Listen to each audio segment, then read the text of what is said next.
This episode of The Young Turks is brought to you by Jackthreads.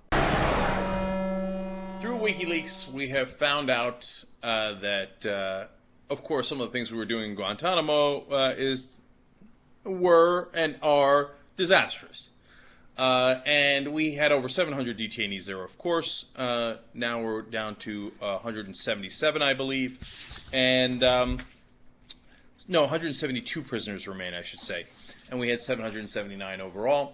And so what did we find out through Wikileaks on their Guantanamo files, which, by the way, they released 700 of? Well, we found out that we were keeping 150 innocent men in Guantanamo Bay. Now, the Daily Telegraph in the UK wound up using that as the headline. Al Jazeera used it as the headline. Here in the US, the New York Times briefly mentioned it, and I counted on paragraph 19. They say, oh, by the way, there's 158 who have not received a formal hearing, and they have, quote, no ties to or significant knowledge about Al-Qaeda or the Taliban. The Washington Post didn't mention in the text of their article, as in one of the bullet points, oh, by the way, the things we found out is 150 innocent people were at Guantanamo. What happened? We were told every day, day in, day out, these are dangerous, depraved criminals in the world. They're all mastermind, genius, Al-Qaeda terrorists, right? And then it turns out, 150 of them were innocent. And by the way, we kept them for years. We kept them for 2 years, 3 years. We kept an Al Jazeera reporter, a cameraman, a journalist, for 6 years. Did we think he was in Al-Qaeda? No, we knew he wasn't in Al-Qaeda because now that we have the files, they've been leaked. What we thought was, well, he might have some information on Al Jazeera. Who cares? What? We kept a camera person, a journalist, in Guantanamo with no rights for 6 years in that hellhole because we wanted to find out something about an Arab news station? Are you kidding me? What a freaking disaster. And everybody treats this like it's ho-hum, like, oh, well, obviously we kept somebody there for 6 years. Why is this not the biggest news story? I don't understand, man. I guess we don't care about Muslims and Arabs as long as they're in that category. And Dick Cheney once said they were dangerous. Who cares, right? And the thing is, you got to understand, to me, it isn't that they're Muslims or Arabs. They could be Chinese, and some of them, by the way, are Uyghurs from China, okay? They could be from Botswana. I don't care. That isn't the point. The point is, what does it say about us? What does it say about the United States of America? And we're supposed to be a beacon onto the world. We're supposed to be the shining city on a hill. We're supposed to believe in justice. We're supposed to believe in a system, in the rule of law. Instead, we created a lawless environment down in Guantanamo Bay.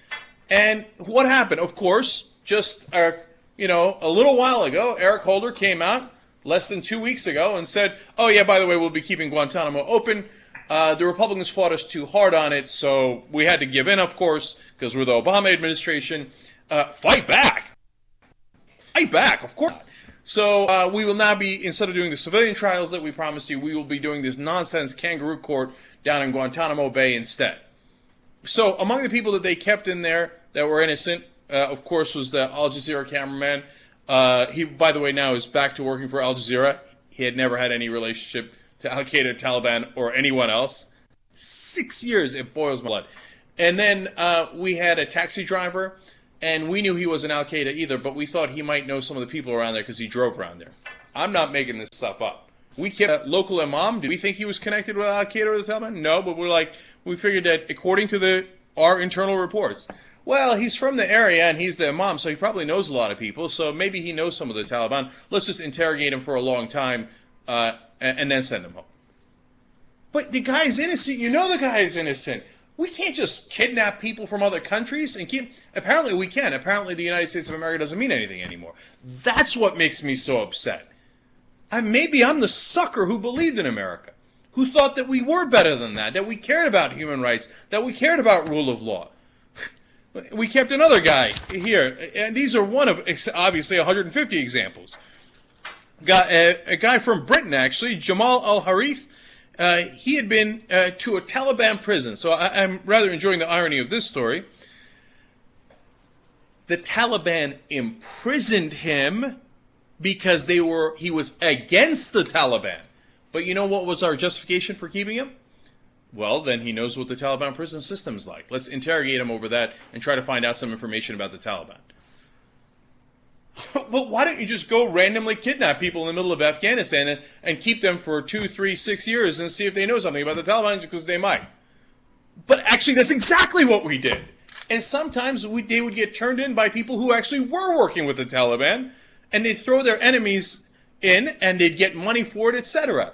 And then there are people we still have not released, even though we know they're innocent, including the Chinese Muslims from the Uyghur minority, however you want to pronounce it.